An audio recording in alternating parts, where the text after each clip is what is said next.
মাকে নিয়ে লেখা আমার একটি ছোট্ট নিবেদন। তোমার সাথে কাটানো 18টা বছর আমার কাছে ছিল যেন এক একটা যুগ। তোমার ভালোবাসা ছিল আমার কাছে জগৎ শ্রেষ্ঠ। তুমি এমন একজন অতুলনীয় মানুষ যার ভালোবাসা সমুদ্রের থেকেও গভীর। ঠিক সমুদ্রের গভীরতা যেমন কখনো মেপে শেষ করা যায় না, তেমনি তোমার ভালোবাসাও ফুরিয়ে যাবে না কোনোদিন। পৃথিবীতে সবার ডাক উপেক্ষা করা যায়, কিন্তু তোমার ডাক কখনো উপেক্ষা করা যায় না মা।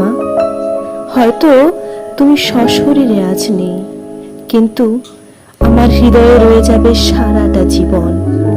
তোমার কিছু কথা আজও খুব মনে পড়ে, যেমন ছেলেবেলায় ব্যথা লাগলে আস্তে আস্তে ফুঁ দিয়ে বলতে এক্ষুনি সব ঠিক হয়ে যাবে।